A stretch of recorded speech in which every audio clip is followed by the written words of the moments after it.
Testing, testing, testing, testing.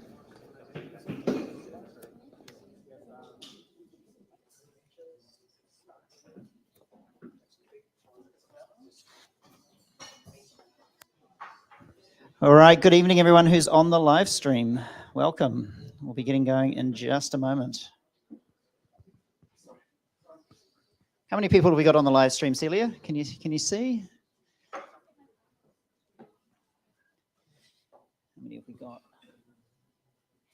I've got 11 people there. Hello, 11 people.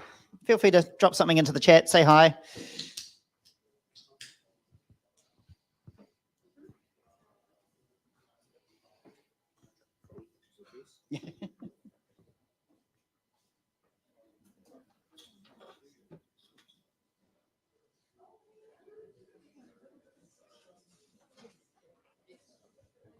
And plenty of seats at the front, by the way. We're not scary, honestly.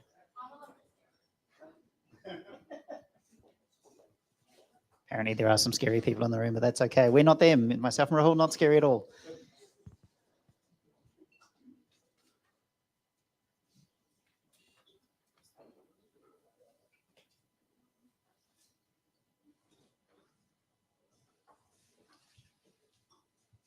Thank you, people saying hello on the stream. Hi, Sarah. Hi, Celine. Hi, William. Hi, Sumi.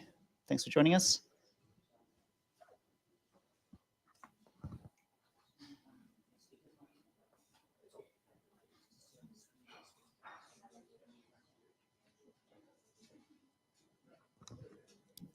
Are we hearing anything on there? No? Perfect. Cool.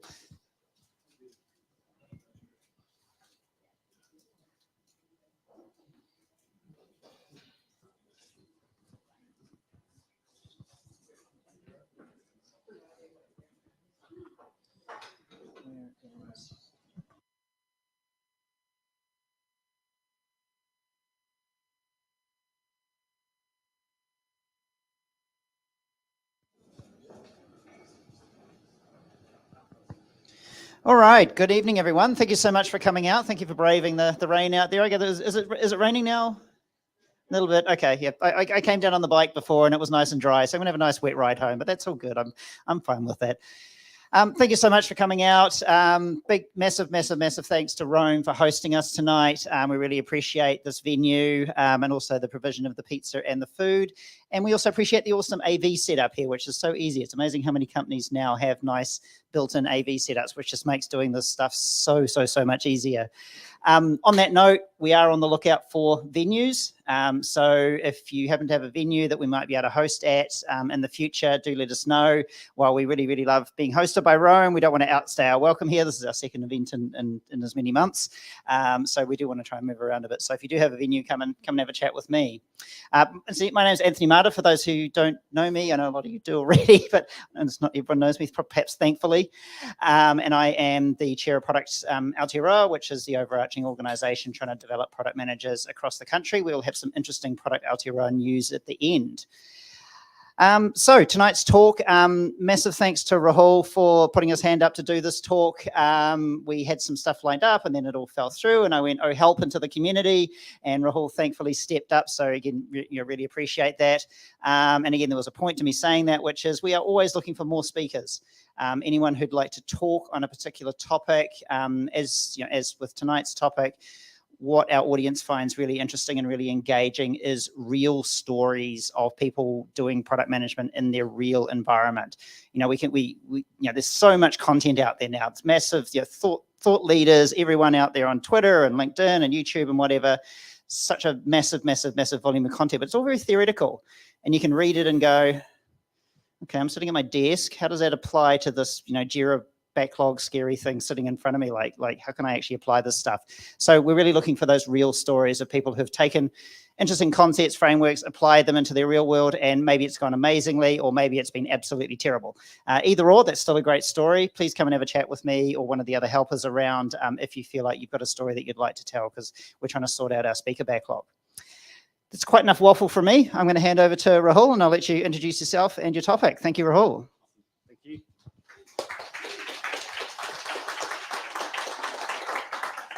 Thank you. All right.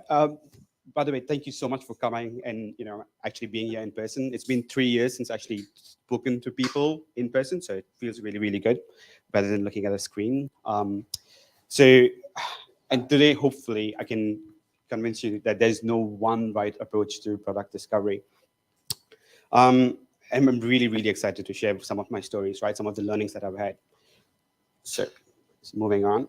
So today's talk is, so we're going to cover 4 to 5 different things, right? So I'm going to start off with why I think there's no one right approach to product discovery, where things get messy, so where the challenges are in a typical linear discovery process. And then we'll go on to maybe, not maybe, I will give you my experience of how we approached this in my previous role, and how we address some of these challenges as well. And then we'll sum it up with some key learnings, just a few takeaways, and hopefully you guys find that useful as well. And we'll end things with the Q&A. So yeah, if you guys have any questions, I'm more than happy to take questions. Cool. All right, quick introduction about me. I'll try and keep this as humble as possible, right? So I've never spoken about myself, but apparently I'm supposed to. All right, so I've worked, before my job here at Rome, I've had 10 years of work experience at a financial services company. And in that, within those 10 years, 7 years plus was working, designing products and with basically digital design and product development. And a huge chunk of that was doing product management. And now I work with Rome. Rome is an amazing. Thanks to Rome for hosting this. I do work with Rome. They are full service digital consultancy, and I think Rome does a lot of good work with large and small enterprises to create some amazing digital experiences. I'm just jaw-dropped by some of the work that's been produced at Rome. Cool. Just a couple of more points about myself, now that I've never. So what I want to share with you guys is some of the successes and also the learnings that I've had in my previous role, right? So in the 7+ years designing product, I've worked with small teams, like 2 or 3 discovery teams, as well as the larger ones, like 10 or 12. Especially, I always look back at my time working with McKinsey. So McKinsey came on as a consultancy, and they introduced a linear discovery process. So some of the learnings from that as well. And the good thing is every team had a different approach. I think I've been part of many discovery methodologies and techniques, right? Cool. So the reason why I'm saying that is because I want to share some of these experiences, some of the learnings and successes that we've had in the next maybe 25 to 30 minutes. Cool, that's enough about me. Okay, now the first section, right? So why I think there is no one right approach. And there are a couple of people, like product coaches and gurus out there, like Teresa Torres and Tim Herbeck. I love them, right? So I've taken a lot of these concepts from them. So a lot of my learnings are from some of their blogs and teachings. And yeah, so how I've structured this is the first section is more of a macro level environmental impacts on discovery, right? So if you look at the challenges that you would face in an enterprise. So that's the first part. Now I'm making an assumption that people here know what product discovery is, but for the people who don't, here's something I found on Google. So I think this makes a lot of sense, right? So if you can break it down to the 3 main questions. So what are the biggest pain points for our customers and users? How might we solve this problem for our customers? So what's that problem space that we need to work in? And it could be a technical solution or a non-technical solution. And does it meet our commercial objectives, which I want to stress on today? So business outcomes as well. And because I mentioned Tim Herbeck, I had to quote him on how he describes product discovery. And I think it sums it up really, really well. Product discovery describes, it basically describes the iterative process of reducing uncertainty around a problem or idea to make sure the right product is built for the right people. Because there's a lot of times where we build the right product, but for the wrong people. And I don't know if you guys have heard of Marty Klagen. I hope I don't say his name right. I hope I said his name right. But he always cites this number, 50 to 80% of all software features that are released don't accomplish its objective. And I'm going to give you an example. And I love this. I love this little salt, Wi-Fi connected salt shaker, right? So Brenda, who is from Smalt, said it's an interactive centerpiece and not a salt shaker. But here are the reviews it got, right? So, so again, sounded like an amazing idea. It's, ticks all the boxes. It's, IoT. It crushes salt. That's like everyone uses salt, almost everyone. Yeah. So, but again, this is where if you don't follow if you don't do product discovery, you end up with a product like this. Sorry, I hope there's no one from Smalt here. No. Cool. All right. Now it's based on. So I'm going to obviously relate it back to an example, right? And a real life example. I'm calling them Big Corp. I'm not allowed to name names because I'm not part of that company anymore. But again, no numbers. It's just explaining how some of the challenges that we had and how we approach those challenges within, let's call them Big Corp. So the story goes, so 2.5 years back, so whenever the pandemic hit, we went through a big, obviously, strategy change, right? And they came up with a 3-year strategy. And one of the pillars was create value through digital, because everyone was digital, right? And obviously the sub-statement to that was create connected experiences that seamlessly assist and reward customers while unlocking value through partner ecosystems. Easy, right? So we're like, okay, fine. Now we've been obviously allocated a certain budget to play in this space. So this is what we'll work through. So if you break it down into what the outcomes were for the customer and the business, this is what it would look like. So quick and easy from a customer perspective, and it's a transparent process, right? So they know what's happening in the background. And from a business perspective, save money, right?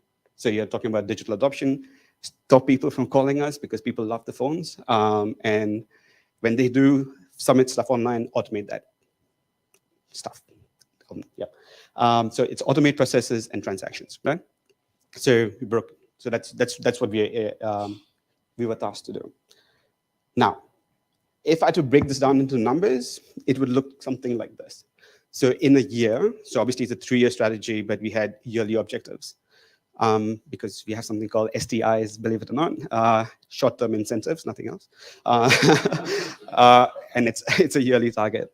So 25% to 40% digital adoption, that's a huge jump. And then you're talking at 20 basis points. So customers have to be really, really happy with you because 65 is a really good basis point, like ENPS score, right?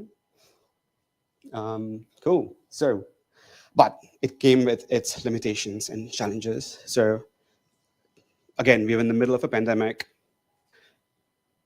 There was limited budgets. No one wanted to spend money. They're like, I don't know what's going to happen next. Or what's the next year look like? No one knows. So there was limited investment, no additional resources, and a predefined time frame. So they'd gone out and, we as a company had gone out and obviously spoken to shareholders and said, look, this is what we're going to deliver, and our product teams are going to deliver it for you. So, and obviously, and as a team, we're competing with other priorities and teams as well. So within a larger organization, you would understand that there's not just product teams. There's regulation, there's legal and other initiatives that are in the pipeline. So you're competing against a lot of other teams within the company, and who have stakeholders who are breathing down their neck to deliver stuff as well. I just have to point that out. So it's not just you. And I love this, right? So we all say we're agile, like we are an agile company, but for some reason, when it comes to transformational initiatives, we revert down to waterfall, and it's for valid reasons, right? So you want to make sure there's checks and balances. For every dollar spent, there's a return on investment. It makes sense, but that poses a problem for you as a product team, or for us as a product team, because we're like, how do we do continuous discovery if I have to go through let's call him Brendan, the project manager, every time we have an outcome or we need more funding? So challenges. Cool. Now I've given you the macro view. Now we're going to go a little inward and say you've been given this. Obviously, we've been given this objective. Now we need to start discovery, right? So the question is, which method do we use? So here's where I'm just going to introduce a few challenges. And this sounds really negative, but there's positives in the end as well. So I'm going to come to some solutions in the end. But so where things can get really messy with a typical linear discovery approach. All right, cool. So now if you Google, and I've done this a lot, if you Google product discovery methodology and techniques, there are two that stand out, right? And they both are amazing techniques, right? So you're looking at Double Diamond. And I mean, Double Diamond, again, it's a very linear process. It relies on you having enough budget, time, capacity, resources to go from point A to point B. So it's quite a long drawn process, but it works. I'm not saying it doesn't work, it works. And then you have the dual track and development, right? Again, in theory, this is perfect. You have two teams working together. It enables the product teams to work on research while the development team happily sits and delivers on the awesome ideas that you've come up with. But it doesn't take into account that not every discovery is going to result in a feature that you can build. You know what I mean? Like it's the outcomes, but it's not always pieces of work that the engineering team can actually start building on. Cool. And the other things that it doesn't account for. So again, discovery it's a mindset, right? So it's not a process. But by putting the techniques that the frameworks that I just talked through, it's a time delimited activity, right? And it's time box. So there's an expectation that after discovery, you'll have a piece of work for the engineering teams. So when you do your planning, you'll be like, oh yeah, engineering team A is going to be waiting for you to finish discovery. You give them a piece of work, right? And they're like, shit, I have to come up with something. And then things change. And the other thing was learnings from previous discovery as well. So the whole point of discovery is, you keep learning, right? And iterating on what you've learned and whatnot. But then you can't, because you're like, shit, I have to move on to the next piece of discovery. Like, but now just park that. And things change, business needs change, restructures happen, especially in big corp, happens very often. And I think it happens everywhere in New Zealand. Like I've spoken to so many people from so many different big enterprises, and then they love having restructures. Customer needs change and evolve as well. Again, pointing back to the pandemic, when people just wanted to go online, obviously you could not walk into a store, so you had to go online. And I found this is an amazing tube map, which I find fascinating. And in my view, this totally represents navigating through an organization to deliver a product. So this is called the Product Manager's Tube Map, and it's from this website called Mind the Gap. And I'm like, if anyone asks what you do, just show them this. But like, cool. Now, off with the negative. Now, how do we address this, right? So the question is, I've given you all these challenges, and I've spoken through everything that can go wrong. Like, how do we solve for this, right? So how do we navigate through some of these challenges and limitations? Now, I'm going to bring up my old friend, Tim Herbig, again. And because he says it really well, that's the only blog he read, right? I mean, but he says this really, really well. So it's like, the one thing that you can change is the ability to adapt, right? So what you have control over, what you own, you can adapt. You can't change the system. You can't change the system. You can't change the process. You can't come up with your own thing, like, double diamond 2.0. There is a triple diamond, by the way, if you guys were curious. Zendesk came up with a triple diamond, which includes engineering as well, which is pretty fascinating. Anyways, so it's essential to stay focused on the things that you can own and that essentially to make real progress during product discovery. And one of the things is to adapt. Cool. Now, 2 key principles, and everyone says this, and it's harder said than done, but I truly believe in it, and I think the work that we did with Big Corp actually proved that this was actually a right thing to do. So it's called fail fast, learn quick, and at the same time you're reducing uncertainties, right? So you have this problem space, and you have all these uncertainties. If I deliver this product, is it gonna do anything?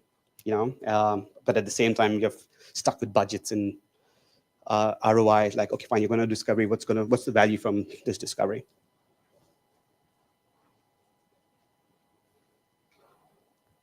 Sweet. Coming back to our lovely example. So again, customer outcome. We were given with the task to make things quick and easy for our customers, transparent, obviously transparent for our customers as well, and from a business outcomes perspective, increase digital adoption, right? So how do you reduce uncertainties within a fixed time frame while delivering value? It's a question we kept asking ourselves as a team. And we had a small little team of 4 to 5 people.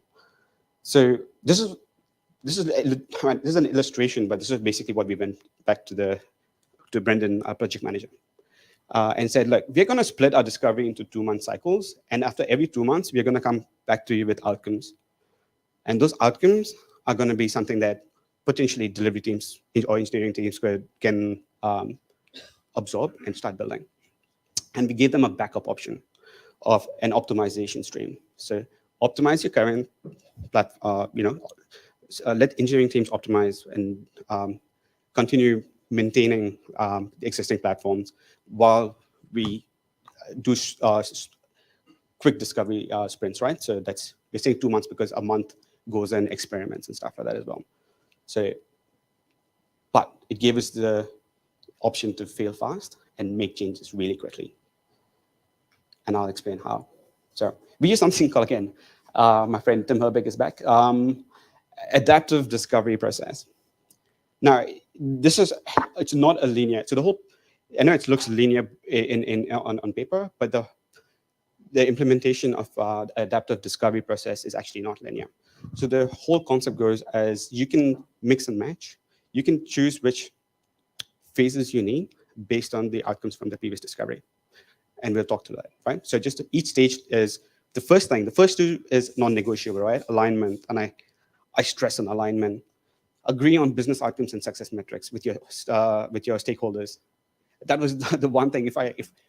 If we did one thing right, was speak to our GM and said, hey, what do you want? Like, what's the number you're looking for, right? What's on that spreadsheet of yours that goes to, they used to call it the portfolio office, that says this business unit is going to deliver this much in XYZ value. So we agreed on a business outcome and a success metric for ourselves. So what are we aiming? What's our North Star from a business perspective? And I'm going to introduce a second concept called outcome-driven approach by Teresa Torres, which, again, it's a byproduct of what comes out from alignment. And the next phase is what we would call what we call research, right? So research is where you dig deep and say, what's the problem space that you want to play in? It's not what the problem is, but what's that space that you want to play in?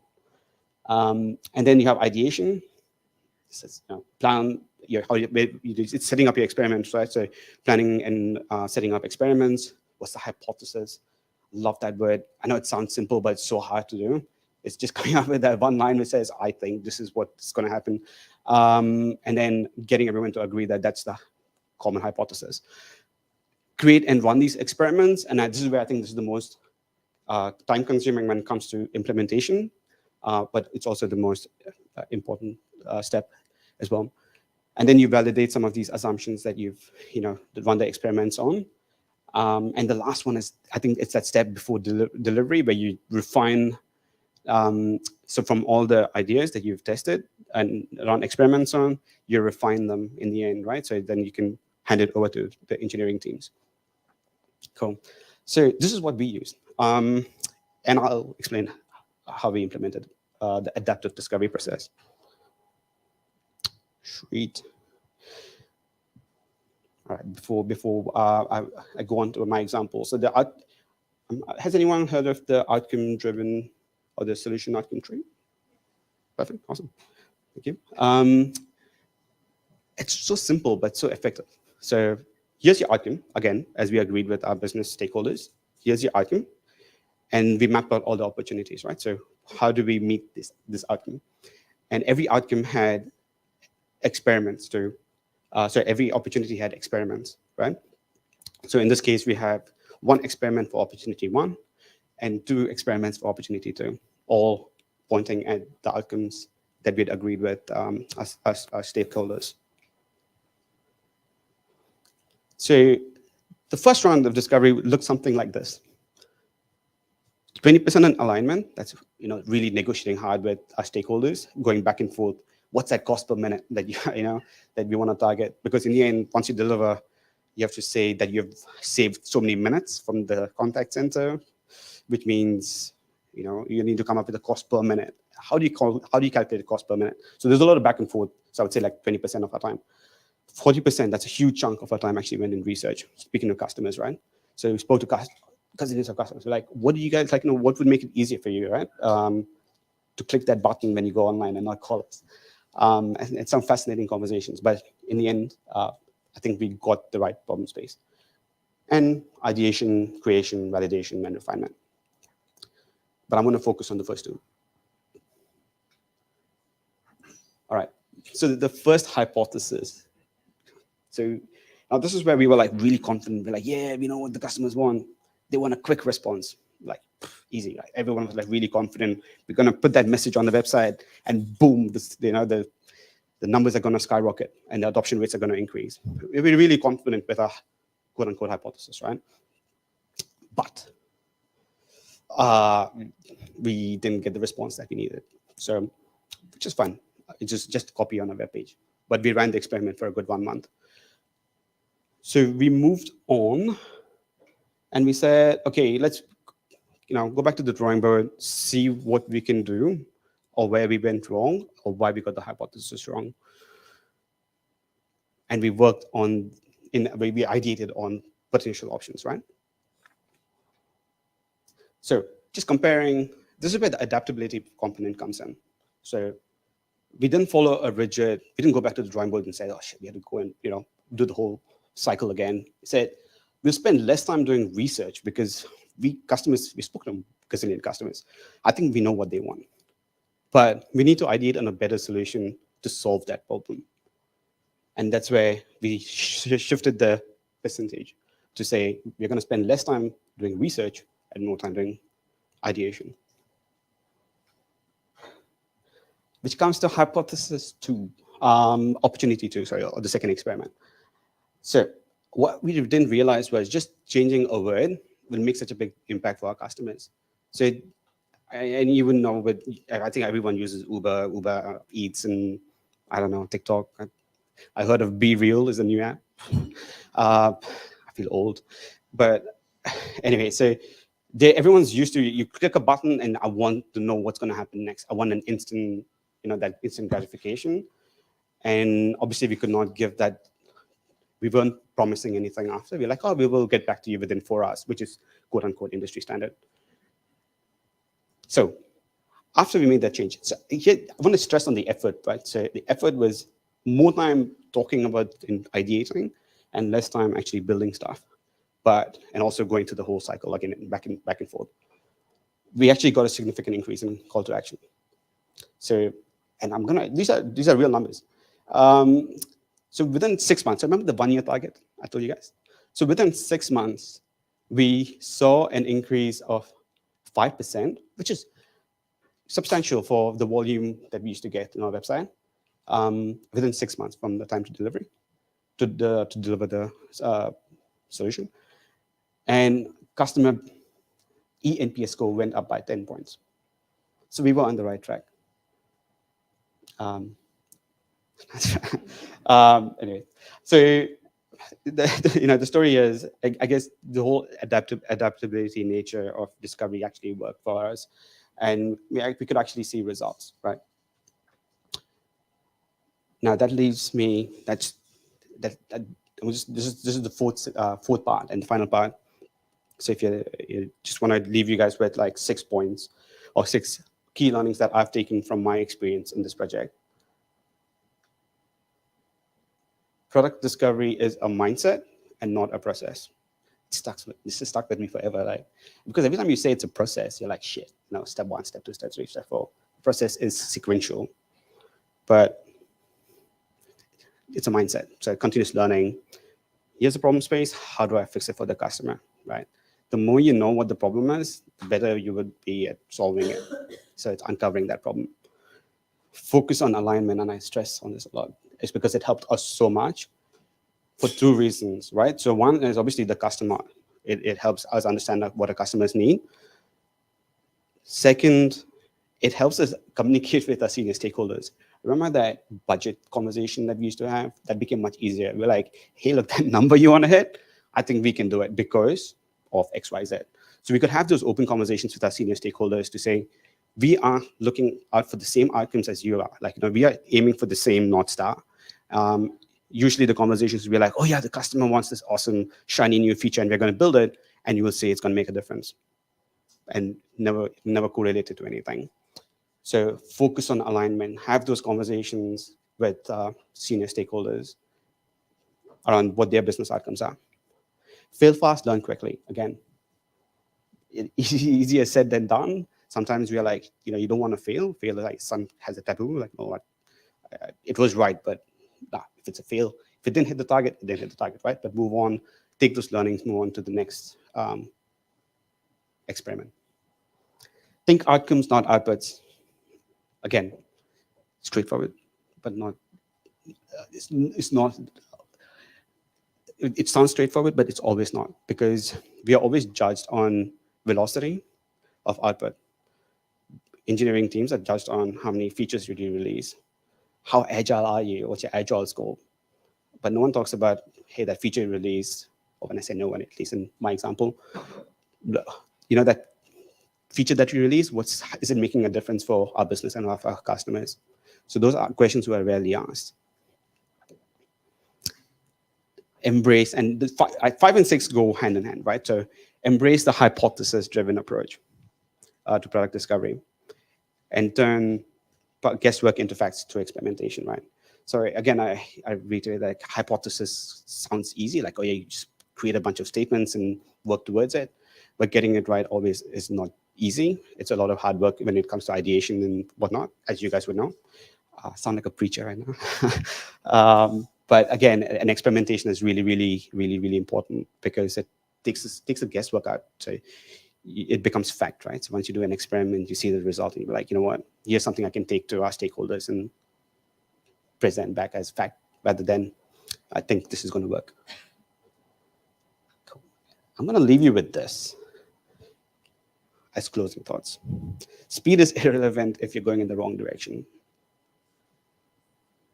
Focus on an alignment and not on velocity of output. Thank you.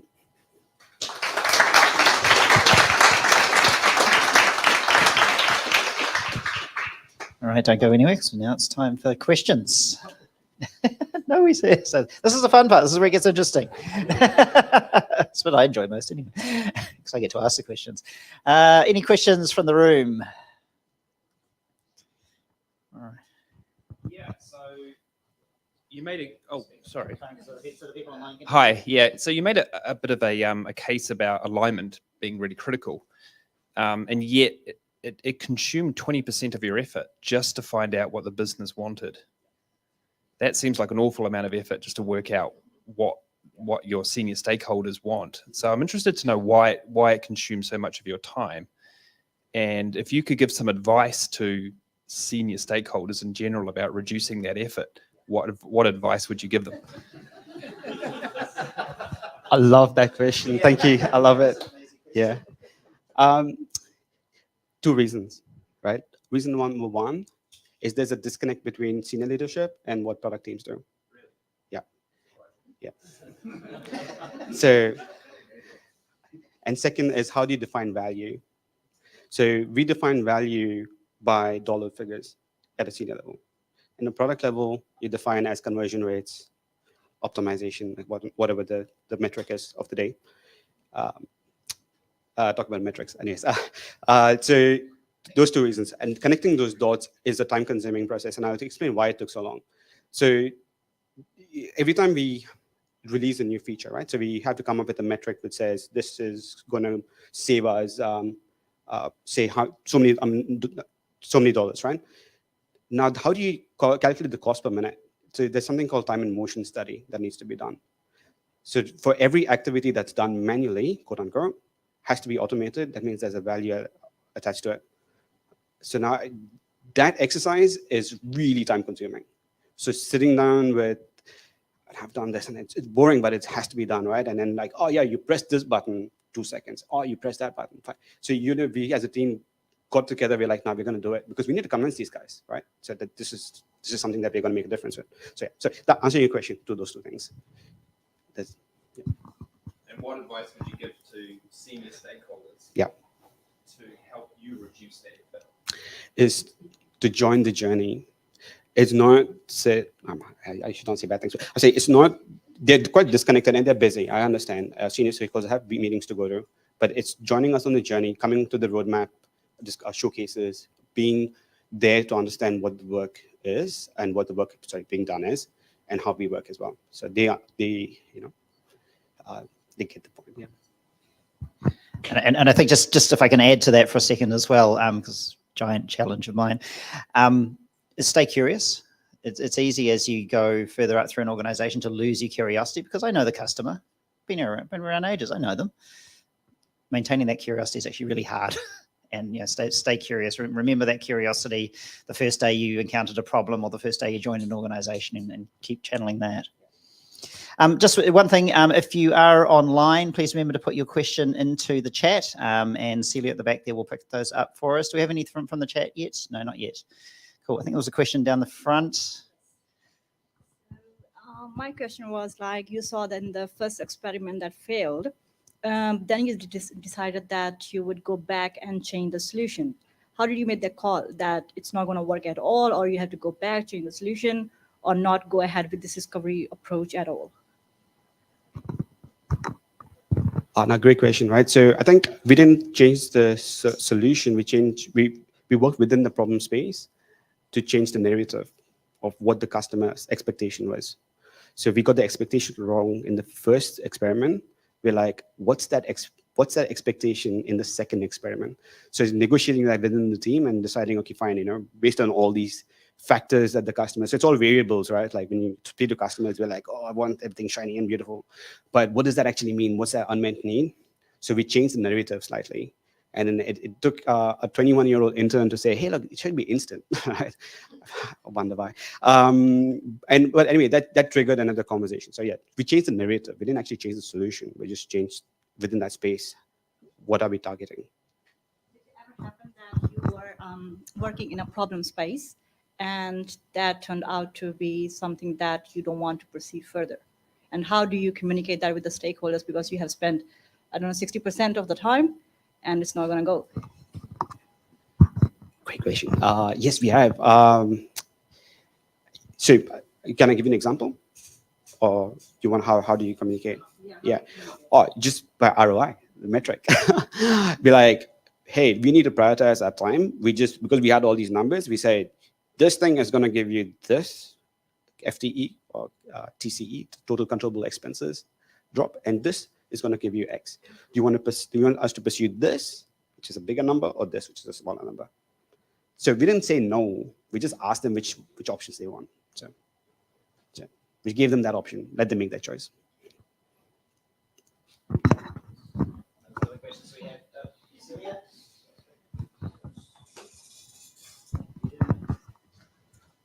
Oh. Okay, so first of all, you've got a fan base here. Hi, Rahul, longtime fan of your work. This is from Katrina. Yeah, exactly. Yeah, right. Okay, when you started, were stakeholders chasing outputs over outcomes, or were they already on board with outcomes?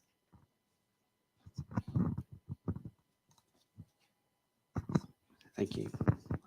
Can you repeat that question one more time? Sorry. So when you started the journey, Yeah. were your stakeholders already on board with the notion of outcomes, or were they very much still stuck in the output mindset? You had to first get them to think about outcomes. So that was so Petrina, there you Petrina. Yeah, no, it was a journey, right? So the whole outcome mindset is something that we pushed.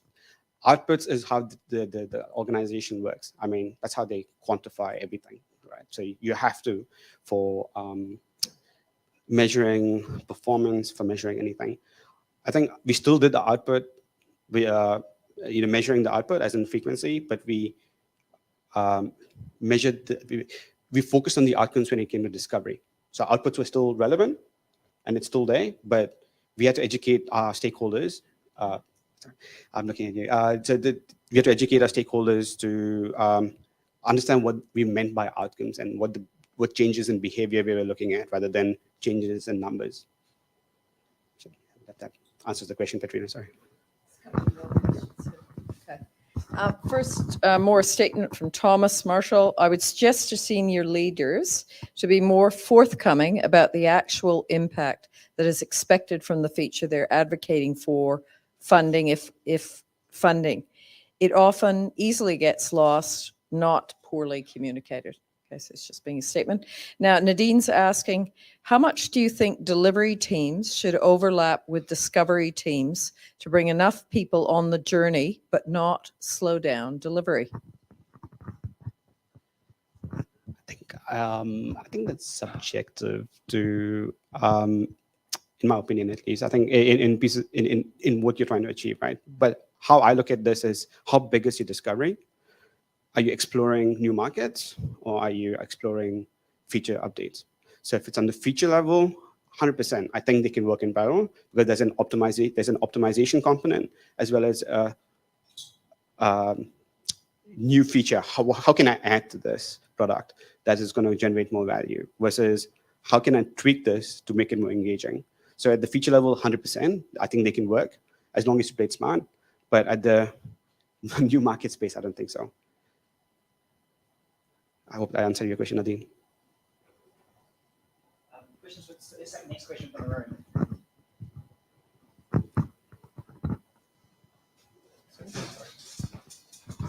On the fail fast and learn quickly approach, you might have many examples, but can you share one interesting examples in the journey?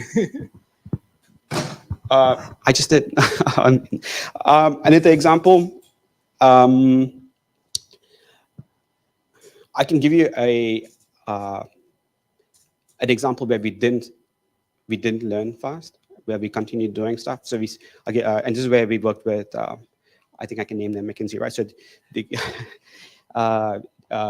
anyway, so the example here is that we went through a long drawn discovery and came up with a lot of concepts, right? So, and we prioritized them based on a committee of people in a room.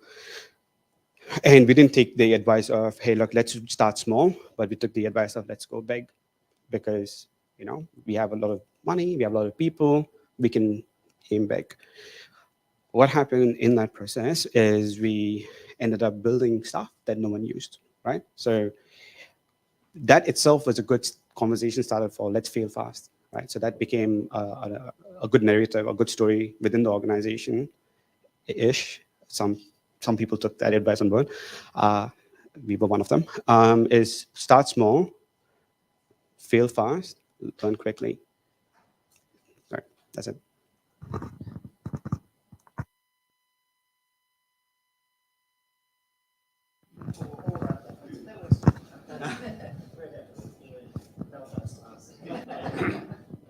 All right. So you had a slide that was really cool where you showed like kind of the steps, and you had, you know, ideation, creation, and then validation. And then you steered another slide that showed the time allocation to each, which is interesting in that you had a lot, of course, you know, ideation and validation, but 5% for creation. And so, you know, we know the whole, you know, the lean startup thing and the MVP and all that good stuff. But, you know, I have to ask, like, what's the strategy to, you know, really make effective the 5% so that you're actually validating something tangible and real versus, you know, the ideation and idea with the 5% of time you have? That's a great question. So I think that, just to clarify, that 5% was creating the experiment. Sorry, I lost it. Yes, that 5% was, you don't want to spend too much time setting up an experiment, right? So we know we've done all the work. We know what the hypothesis, quote unquote, is. Now, but there's still an effort required to make changes, to put in the requirements, whatever the web changes or small copy changes. That's why it's that 5% is very low compared to everything else. So your strategy would be, how do you test it most effectively as a minimum viable thing versus all the, you know, different specs, feature requests? Yeah. So how we do this example, so how we looked at this is, does it solve a specific problem? So we were working within us, like, you know, imagine a problem space, and we were like, we're not going to go outside this problem space, right? Because we've decided this is the problem space. So within that space, is it solving a specific problem that we see come up again and again in interviews, as well as this is actually, we think, that's why the hypothesis, we think this is stopping people from pressing that button. Yeah. This is your focus. Yeah. Specific thing. Yeah. So yeah, it's very focused in that space. Yeah. More questions? Celia, have we got anyone online?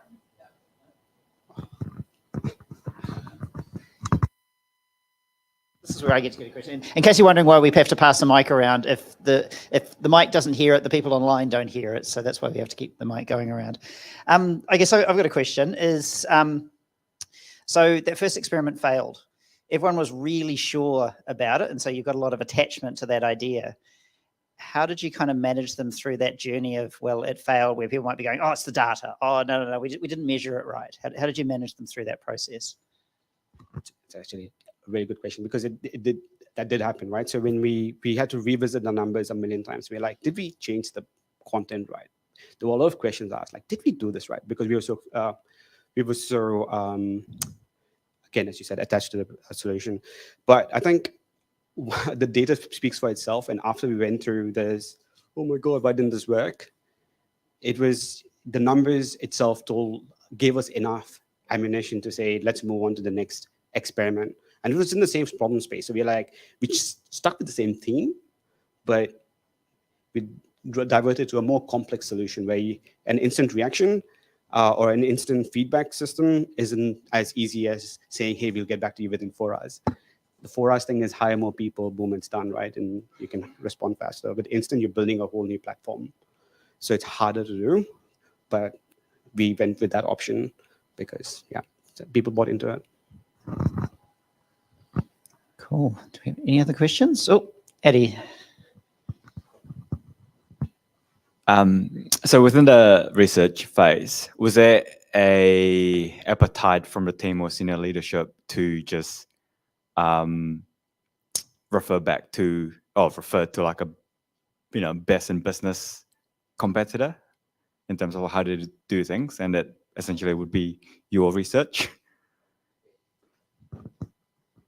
You mean the hippo philosophy? highest paid person's opinion. They always have opinions, right? They're like, oh yeah, they're doing it right. Because one thing we didn't realize is all these senior execs talk, even if they're competitors, right? So they're like, oh, we're doing this, it worked. But they don't take into consideration how those numbers are reported up, right? So if you're talking about automation as an example, 40% of our transactions are automated. What does that mean? Like, you press a button and what is automated, right? So no one goes into that. So yes, so the question is, to answer your question, we did get that advice from senior leadership saying, look at those guys, they're doing it right. copy them, right? But we went back and said, what they're doing should not be working because they don't have the systems to do it, right? So they're lying to you. But the thing is, we didn't go and say that to them. So we went with an argument to say, look, this is what we can do. This is where we think there's going to add value. You have to trust us. And we had the numbers to back ourselves up, right? And this is where that alignment piece comes in, and aligning to business outcomes comes in. And I want to stress on it so much because it allowed us to have that conversation with those senior leaders. We're talking their language, right? All of a sudden, we're looking at TCE savings, like, ooh, like, rather than, oh, let's build this cool feature. So that gave them trust that we knew what we were talking about because we had done all the hard work, sitting on calls and listening into those interactions and stuff like that. So yeah, but we did get that advice. Sorry, long answer. Yeah. Who was part of your discovery process? What roles and what role they played? Not names. It was me. It was Olga. So we had a really cute, small little team of 4 people. I love it. I love these people, right? Like that's the smaller the team, the better it is. I should have put that in empowered small teams. So we had product management, myself, UX researcher, must have in our discovery team. We had a UXer per se. UXer would be like someone who can prototype and make stuff pretty. We had, and the 4th person was a tech person, right? And I say 4 as a core team, but we also had a SME supporting us. A SME is a subject matter expert who was from the business, helping us navigate through some of these not technical, but business processes and stuff like that. And having that relationship with the contact center as well. So they were that point of contact. So yeah, so I would say 5 people, yeah. But yeah, UX researcher is a must, I would say. I've never understood the importance of having a UX researcher in discovery until Olga came on board. And yeah, so. See you later. Anyone else online? Yeah. You said I had a fan base. I was like, any last questions from the room?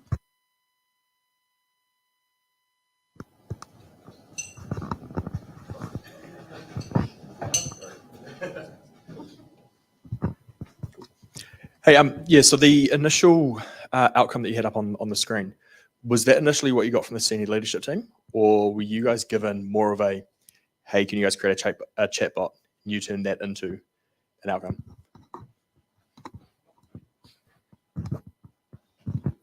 So answer is no, we didn't. I wish it was that clear from senior leadership. They give us direction, which is great. That like we need to save money, otherwise the business won't run. So that was one advice that we got from them. But what we did, and that whole alignment exercise that I spoke of, that 20% is us squeezing that out from them, right? And imagine like, they're busy. So is having those regular conversations with them was the hard part, but we had to squeeze it out from them. And it's going through those exercise, that alignment exercise.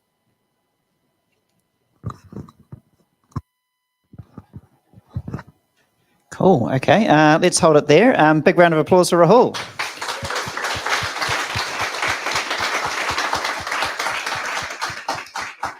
And the bit that I didn't tell him when we were working on sort of content links is that the longer your questions, the harder your work. So well done. That was, you did it 25 minutes worth of questions. That is working really hard. So well done. Good effort. Also, round of applause for our host, Rome. Thank you so much for the food and drinks. All right, so a few announcements and things coming up.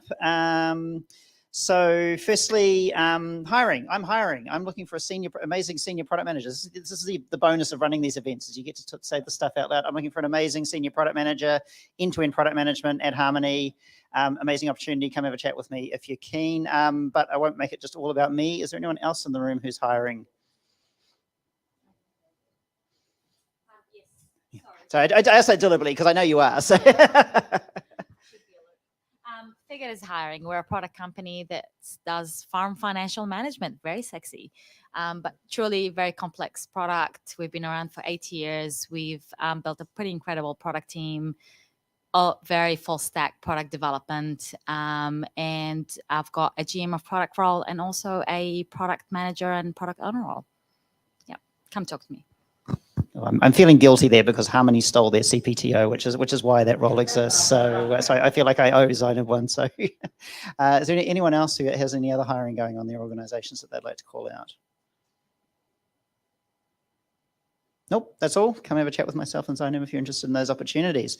Right, I mentioned at the beginning that there was something really exciting coming up from Product Aotearoa. So for that, I'm going to hand it over to David James. Hello, everyone. So I'm David James. I'm the Vice Chair of Product Aotearoa. Over the past 3 years, we have organized a new type of event called the Product Aotearoa Unconference. It's been highly successful and more successful. So next edition is going to be next month, at the end of next month. It's a participant-driven agenda. So everyone's coming is going to decide what you want to talk about, and you're going to self-organize to have this conversation and get value from each other. One exciting news we have is next year we're going to organize a 2-day event that's going to be a mix of speakers, workshops, participant-driven agenda. It's going to be second half of Feb, maybe beginning of March. We're still figuring out the details here. It's a big new adventure for Product Aotearoa. I hope to see you all next year. Thank you. Thank you, DJ. We're really excited about that, a little bit scared. As far as we know, I believe it will probably be the first actual proper product management conference in New Zealand, so we're really keen to make a go of it. We may put a call out for some volunteers for that as we get closer to the event as well. So not only come along and bring your organisations with you, we will probably need some help as well because it's actually quite a lot of work. One topic of events, the next Product Tank event, I'm just confirming the details at the moment, but it will most likely be on the 12th of October in partnership with Agile Auckland. I'm going to be speaking, and if you heard all of what Rahul talked about tonight about discovery and how that works, I'm going to talk about how to get discovery going in your organization. My 3-step plan to actually get it persuading an organization that you can use discovery, and also how that it's going to contribute to the agility of your teams as well. So that will be on the 12th of October, around about 2 and a bit weeks from now. And we have a few other events coming up through the back half of October as well. So please watch our communication channel if you're not already in our Slack channel. If you pop down the meetup description for Product Tank Auckland, the link to join Slack is there. If you for some reason you can't find it, come over and ping me. There's only one Anthony Martyr on LinkedIn in New Zealand, so feel free to connect. And I can give you that link. That's where we put a lot of our announcements through. Also watch our LinkedIn channels or our Twitter channel as well. And that's it. Thank you again so much for coming out. I believe, looks like, yeah, I can see there's some pizza left, so please help us finish up the pizza. There are still drinks left. Again, massive thanks to the Rome team for hosting us. Oh, and sorry, a shout out to the Product Tank Auckland and Product Aotearoa volunteers. So DJ, Celia, David Stokes, Gautam, Long, who may have gone already, who welcomed everyone in. These events only happen because of the hard work of the volunteers. None of us get paid for this. We take our personal time to do it. So yeah, massive thanks. A big round of applause for our volunteers.